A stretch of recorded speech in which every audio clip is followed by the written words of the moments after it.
이렇게 읽겠습니다. 나의 하나님이여, 내가 주의 뜻 행하기를 즐기오니 주의 법이 나의 심중에 있나이다 하였나이다. 아멘. 시편 40편 4절부터 8절까지 본문입니다. 주께서 행하신 기적, 주께서 행하신 기적이라는 말씀의 제목입니다. 주께서 행하신 기적에 대해서 말씀하고 있는데요. 5절에 나와 있습니다. 5절 말씀, 여호와 나의 하나님이여, 주께서 행하신 기적이 많고, 이렇게 기록이 되어 있습니다. 기적, 사전적으로는 신기하고 놀라운 일이라는 의미의 단어이지요. 자, 이걸 언제 사용하냐면 하나님이 행하신 모든 일, 하나님께서 행하셨던 모든 사역들을 가리킬 때 기적이다, 이렇게 이야기합니다. 그러면 하나님이 하시는 일, 사실은 하나님만이 하실 수 있는 일이 되겠죠. 하나님만이 행하실 수 있는 그 놀랍고도 신기한 일, 그것이 무엇인가? 그 기적이 무엇인가? 성경에서는 이걸 다른 말로 복을 주시는 일이다, 이렇게 설명하고 있기도 합니다. 4절에 나와 있는데요. 여호와를 의지하고 교만한 자와 거짓에 치우치는 자를 돌아보지 아니하는 자는 복이 있도다. 자, 우리 복이 있도다라는 말이 이제 맨 뒤로 와서 이제 번역이 되어 있는데, 원문을 보시면 복이 있다라는 말이 맨 앞에 있습니다. 자, 복이 있는 자는, 이런 표현으로 시작한다는 거죠. 우리가 이제 산상수훈에서 만나는 그 구절, 복이 있는 자는, 자, 심령이 가난한 자는 복이 있도다.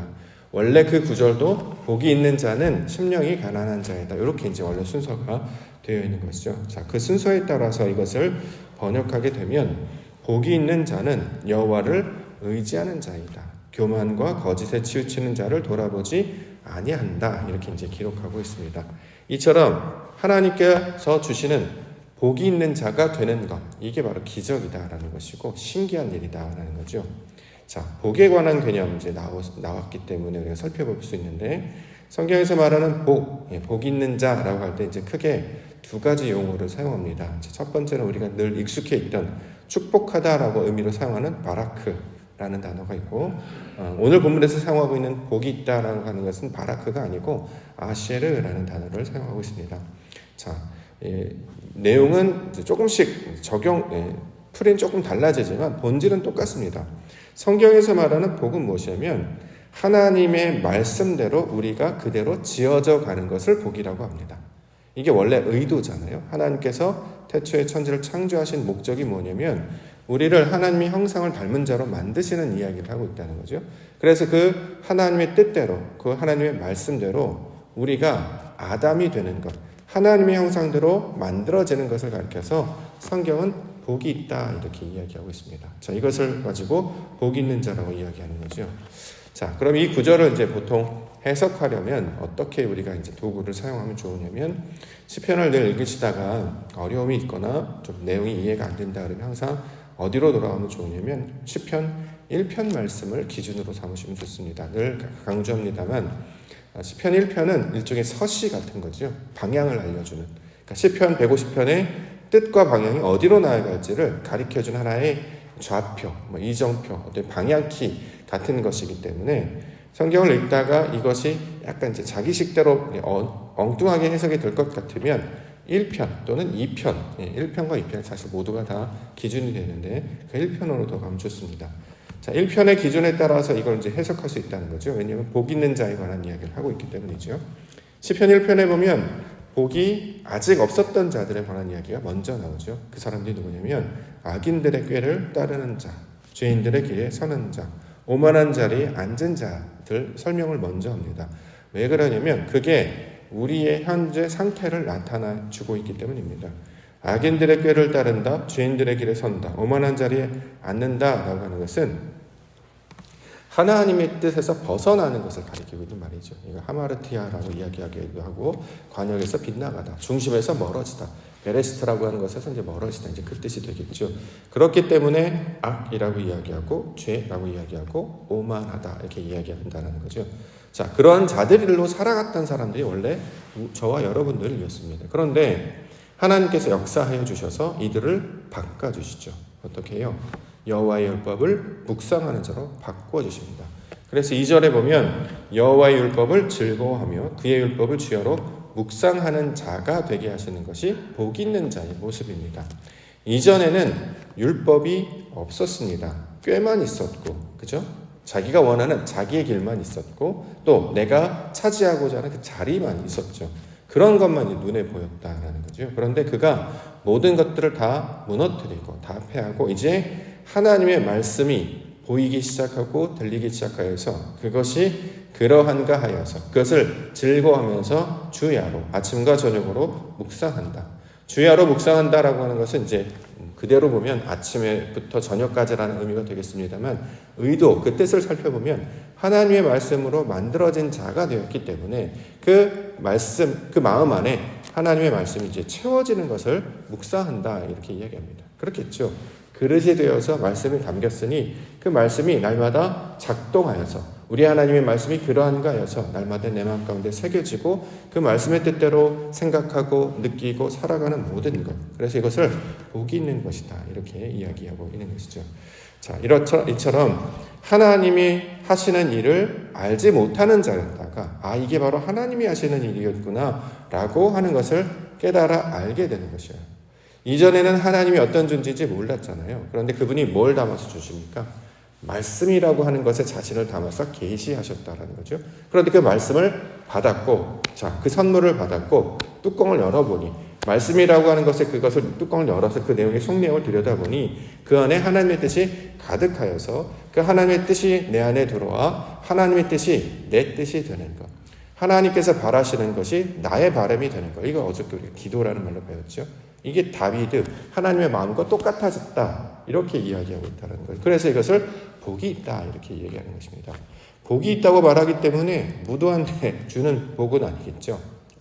왜냐하면 받는 사람이 있는 반면에 아직 받지 못하는, 깨닫지 못하는 사람이 있기 때문에 그렇습니다. 그런데 이것을 우리가 이제 받아서 누리게 되었으니 야, 너희가 지금 복 있는 자구나. 하나님의 뜻이 너희 안에 이루어졌구나. 이제 너희는 소망도 없고 생명도 없고 하나님의 뜻도 없이 살아가던 자였는데 이제 생명도 생겼고 소망도 생겼고 이제 생명까지 얻어 하나님의 뜻까지 얻어서 살아가는 자가 되었구나. 이것을 가리켜서 복이 있다 이렇게 말하는 거죠. 자, 복이 있다라고 이야기하는 것은 이제 어떤 일이 벌어질 것이냐면 하나님의 말씀이 우리 안에 담겨져 있기 때문에 시냇가에 숨겨진 나무처럼 열매를 맺게 될 것입니다. 그리고 모든 일이 형통하게 될 것입니다. 여기서 말하는 모든 일은 우리가 하는 일이 잘 된다 이런 뜻이 아니고요. 하나님의 사역이 내 안에 이루어지는 것을 가리키고 있는 말입니다. 그렇죠? 착한 일을 시작하신 이가 그리스도 날까지 이루어질 것을 확신한다라고 이제 빌립보서에 말하고 있잖아요. 착한 일, 하나님이 하시는 일, 그게 뭐냐면 우리가 하나님의 그릇으로 넓어지고 만들어져서 충만한 마음의 상태로 채워지는 것을 가리키고 있는 말이죠. 이전에는 이제 이런 말을 들어도 내가 무언가를 하면 내 앞길이 창창하여서 모든 문제가 풀려지고 잘 될 것이다. 이걸 형통의 개념으로 봤는데 성경에서 말하는 형통은 여호와와 그와 함께 하신지라. 이게 바로 형통이잖아요. 하나님이 없으면 우리가 형통이 될 수 없잖아요. 열매를 맺을 수가 없거든요. 우리 어저께 말씀에 의하면 우리가 웅덩이가 되어버립니다. 수렁이 되어버려서 계속 밑으로 빠져들지 위로 올라가야 되는데 위로 올라가지 못하고 계속 이제 추락하게 되는 거죠. 그런데 반석을 붙여주셔서 그 반석을 딛고 일어서게 하실 뿐만 아니라 위로 올라가게 하시는 것. 그래서 열매, 하나님이 기뻐하시는 하나님의 속성, 그의 성질, 그의 뜻, 그의 모든 것이 내 안에 하나씩 채워지고 만들어지는, 마치 포도송이가 열매를 맺는 것처럼 성령의 열매로 채워지는 것을 형통하게 되었다라고 이야기합니다.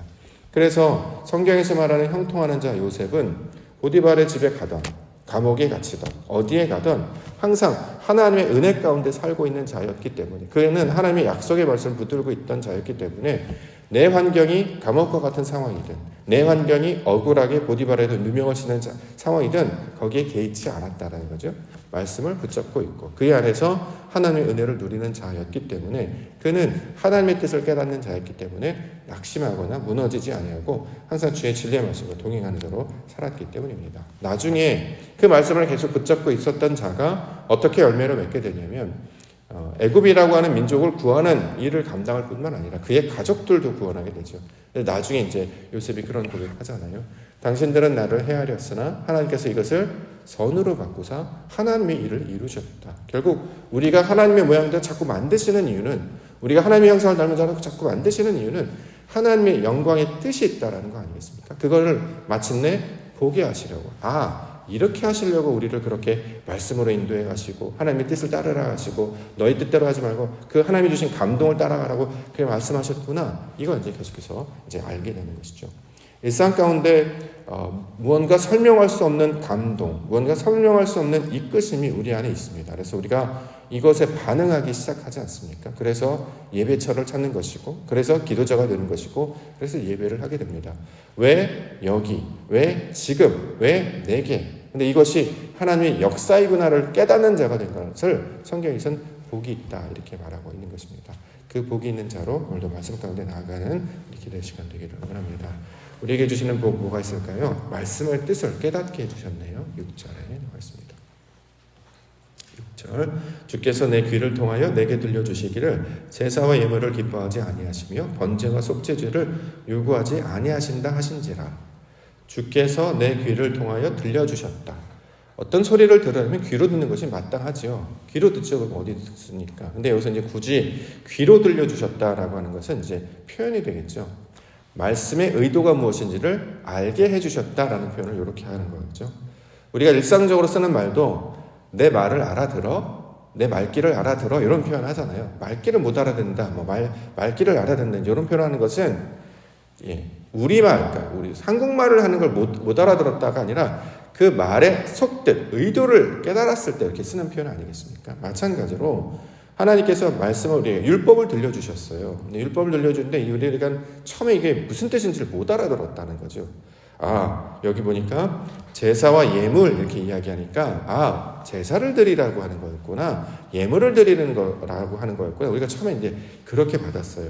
번제, 속죄제 이렇게 얘기하니까 번제를 드리라고 했구나. 속죄제를 드리라고 했구나. 그래서 막 불을 피워서 제물을 바치기 시작했다는 거죠.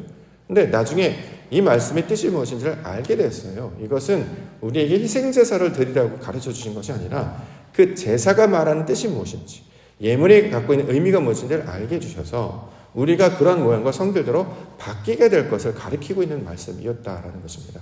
그래서 그때부터는 제사, 희생제사, 소를 잡고 양을 잡는 게 아니라 하나님의 그 거룩하심이 어떠한 모양인지를 우리 가운데 펼쳐 보여주셨기 때문에 나의 속사람이 변화되는 것을 더 기대하는 것으로, 거기에 마음을 두는 것으로 우리의 모습이 바뀌어지는 것을 가리키고 있는 말입니다. 번제를 드리는 게 아니지 않습니까? 지금도 소를 잡거나 양을 잡지 않죠. 번제, 하나님께 올려진 자, 내 육신의 것이 다 사라지고 하나님의 말씀으로 변화된 자가 되는 것을 번제 이렇게 이야기한다는 거죠. 속죄제도 마찬가지입니다. 우리가 하나님의 말씀을 듣게 되면 우리의 부족하고 연약한 부분이 무엇인지를 깨달아 알게 되었어요. 이런 모양이 될 걸, 이런 모양을 속죄제라고 말한다는 거죠. 자, 이것이 무슨 뜻인지를 알게 되었다는 거예요. 말씀을, 율법을 그대로 받았는데 이제 그 율법 안에 담겨져 있는 의도와 뜻이 무엇인지를 알게 되었기 때문에 이것을 뭐라고 합니까? 복이 있다라고 이야기하죠. 유대인의 신앙이었는데 이스라엘의 신앙으로 바뀌는 거예요. 유대인의 신앙이 성소였고 이스라엘의 신앙이 어디입니까? 지성소 아닙니까? 하나님의 뜻을 아는 상태까지 다다르는 자, 이걸 이스라엘이라고 부릅니다. 민족적으로 이 명칭을 부르는 것뿐만 아니라 이스라엘, 말씀으로 하나님의 뜻을 깨달아서 그의 모양과 똑같아짐으로 이제 말씀을 쫓아 나아가는 자, 하나님의 뜻이 그 안에 이루어진 자, 이것이 그 내용이 되는 거죠. 이제 우리 가운데 이제 적용을 해보면 영과 진리로 예배하는 상태가 되었다. 본질을 이해하게 되었다. 그러니까 형식과 어떤 껍데기에 머물러 있지 아니하고 그 안에 담겨져 있는 진짜 내용을 알게 되었다. 그래서 우리가 이제 일상을 살아갈 때 음식 같은 걸 먹을 때도 껍질째 먹는 건 많이 없어요. 껍질 이렇게 벗기고 내용물을 먹는 이런 게 다 이제 그 원리가 담겨져 있지 않습니까? 자, 껍질 안에 담겨서 펼쳐서 속내용을 먹는 것처럼 말씀 안에 담겨진 그 속내용을 먹게 되는 자로 되는 것을 본문에서는 복이 있다 이렇게 이야기합니다. 그 다음에 이제 말씀을 먹었으니까 이제 적용하게 되겠죠. 7절에 그때 내가 말하기를 내가 왔나이다. 나를 가리켜 기록한 것이 두루마리 책에 있나이다. 나를 가리켜 기록한 것이 책에 있대요. 나가 누구죠? 나. 우리가 이제 가장 먼저 적용할 때 이걸 이제 우리 자신으로 이제 적용할 수 있겠죠. 나를 위한 말씀이 성경에 있다라는 거죠. 창세기 1장에 나타나는 그 천지창조에 관한 이야기는 지구과학처럼 이 우주가 창조됐던 이야기가 아니라 내가 변화되는 것을 가리키는 말이었군요를 적용하기 시작했다는 것입니다. 그래서 성경 말씀이 나에 관한 말씀이 성경에 그대로 있다라는 걸 이제 알게 되었다는 거죠. 빛이 있으라. 자, 세상을 창조한 이야기가 아니라 내가 새로운 관점과 새로운 시각으로 변화되었다라는 이야기를 지금 하고 있다는 거죠. 자, 이것이 하나님의 말씀이 이전에는 저기에 있고 나와 분리되어서 말씀을 연구하거나 지식으로만 갖고 있었는데 그 말씀의 내용이 내 안에 들어와서 나에게 적용되기 시작하는 거예요. 그래서 성경 말씀이 꼭 우리가 말씀을 들으면 이거 내 말씀이네, 나한테 하는 말씀이네, 이런 경험을 하실 때가 있잖아요. 단순히 그게 성경의 말이 이제 우리 가운데 주신 내 말씀이다라는 것은 그 말씀의 뜻이 무엇인지 깨달아져서 내게 적용이 되는 순간을 가리키고 있는 말 아니겠습니까? 그래서 이것을 나를 가리킨다 이렇게 이야기하는 것이죠. 조금 더 나아가면 여기서 말하는 나는 이제 진리를 받은 자, 그러니까 메시아를 가리키고 있는 말이기 때문에 예수 그리스도를 향한 말씀인 것을 우리가 알게 되죠. 예. 하나님의 뜻을 말씀에 담아주셨어요. 그렇죠? 그 말씀이 누굽니까? 예수님 아닙니까? 말씀이 육신이 되어서. 그렇죠? 그 말씀이 육신이 되어서 우리 가운데 들어오셨고 그 말씀이 육신이 되어서 찾아오신 하나님이 그 말씀을 우리 가운데 전달을 해주셨어요. 그 말씀을 우리가 갖고 있으면 우리가 그 말씀을 품게 되지 않습니까? 마치 씨처럼. 그럼 무슨 열매를 맺게 되죠? 진리라는, 아들이라는 열매를 맺게 되죠. 이걸 성경에서 그리스도라고 부르는 것이고, 그래서 우리가 예수님을 예수 그리스도라고 부르는 이유가 그가 말씀으로 오셔서 성령을 넘겨준 자, 진리를 넘겨준 자였기 때문이다. 이렇게 이야기하는 거죠. 그래서 우리가 그 그리스도라는 말씀을 받게 되면 그 말씀이 내게 온전히 이루어지는 것을 가리키고 있는 말입니다. 자, 이제 하나님의 뜻과 똑같아졌습니다. 8절. 나의 하나님이여 내가 주의 뜻 행하기를 즐기오니 주의 법이 나의 심중에 있나이다 하였나이다. 자, 다비드가 된 거죠. 하나님의 말씀이 내 안에 들어와서 내 마음 가운데 차지하여서 하나님이 나의 주인 되신, 말씀이 나의 주인 되신, 진리가 내 마음 가운데 있어서 그의 뜻을 묵상하는 것이 나의 즐거움이 된 상태. 하나님의 바라심이었죠. 이게 내가 기다리고 기다리니 할 때 하나님의 바라심이 나의 바라심이 되었다라는 거죠. 하나님께서 우리가 하나님의 성질로 바뀌기를 소망하셨는데 그 소망이 나에게 들어와서 말씀으로 들어와서 내가 그 하나님의 뜻이 무엇인지 알아서 그렇습니다 하나님, 나는 하나님을 묵상하는 자, 하나님의 사람을 바뀌기를 원합니다 라고 하여서 육신의 모든 것들이 다 사라지고 하나님의 뜻만 남게 되었더니 이것을 즐기는 것, 기쁨이 되었다. 하나님의 뜻이 이루어졌다. 자, 지금 그 이야기를 하고 있는 것입니다. 이처럼 하나님께서 원하시는 그 뜻이 내 안에 이루어졌습니다. 하나님의 기초가 내게 들어서 내게 반석이 되었습니다. 이걸 뭐라고 부른다고요? 에베소라고 부른다고 했죠. 예. 하나님의 기초가 내 기초. 그러니까 원래는 내가 기준이 있고 기초가 있었는데 이게 다 무너지고 말씀의 반석, 그리스도가 나의 기준과 기초가 되어서 살게 되는 것, 그것을 에베소다 이렇게 이야기하고 있습니다. 시편 2편 12절 말씀. 그의 아들에게 입맞추라. 그렇지 아니하면 진노하심으로 너희가 길에서 망하리니 그의 진노가 급하심이라. 여호와께 피하는 모든 사람은 다 복이 있도다. 우리가 여호와께 피하는 자가 되었어요. 이걸 이제 말로는 피하는 자이지만 실제로는 그것을 구원이라고 이야기하죠. 하나님의 뜻 안에 거하는 자, 하나님의 그 말씀 안에 거하는 자라고 했기 때문에 이것이 복을 누리는 자였고 하나님의 영광을 누리는 자임을 설명하고 이것을 시편에서는 복 있는 자다. 하나님의 뜻이 이루어진 자가 되었구나. 말씀이 이루어진 자가 되었구나. 결국 우리가 그 말씀 그 자체가 되어야 되는 것이거든요. 하나님께서 말씀으로 보여주셨기 때문에 이렇게 말씀을 내 몸에서 분리되어서 멀리 이중으로 생각하지 아니하고 그 말씀이 내 안에 들어와서 그 말씀 안에서 이루어지는 내가 되는 것, 그 본질이 되는 것이었기 때문에 이것을 가리고 복이 있다. 이걸 누가 하느냐? 여호와 하나님, 주께서 행하신 일이다. 그래서 이것을 기적이다 이렇게 말하고 있는 것입니다. 그러면 오늘도 기적의 날이 되지 않겠습니까? 하나님이 하시는 날이 되지 않겠습니까? 어떻게 해요? 우리가 변화되는 거예요. 이게 기적이죠. 돌이 떡으로 변하는 걸 기적이라고 말하지 않고 성경은 사람이 변하는 것을 기적이라고 이야기하지 않습니까? 왜냐하면 돌이 변하는 것은 하나님이 하시는 일은 다 완성이 되었고 이제 하나 남았는데 뭐냐면 사람이 바뀌는 일, 우리에게 자유의지라는 것을 선택하여서 선물하여서 이것을 가지고 우리 스스로 순종하는 자가 되는 것, 우리 스스로 선택하여 복종하는 자가 되는 것, 우리 스스로 선택하여 하나님의 처소 안으로 들어가는 것, 이걸 기다리고 계시기 때문에 이 일을 하는 것을 가지고 기적이다 이렇게 이야기하고 있습니다. 어찌 육신의 사람이, 어찌 먼지와 같은 사람이, 어찌 작은 사람이 크신 하나님이 어떤 것인지 깨달아서 그를 선택하여서 그 안에 들어갈 수 있겠습니까? 그게 바로 하나님이 하시는 일이라는 거죠. 믿음을 갖게 하시는 일, 소망을 갖게 하시는 일, 사랑을 갖게 하시는 일. 하나님을 알지 못하는 자 하나님을 깨달아서 그 하나님의 기쁨과 은혜 속에 그 날마다 감사와 감격과 은혜 가운데 살아가는 그 삶의 상태가 되는 일, 이걸 하나님이 하시는 일이며 기적이다 말하고 있는 것입니다. 오늘도 그 기적을 맛보시고 누리시고 구하시며 하나님께서 기뻐하시는 그 일 가운데 나아가시는 우리 기쁨의 성도가 되기를 주님의 이름으로 간절히 축원합니다. 기도하겠습니다.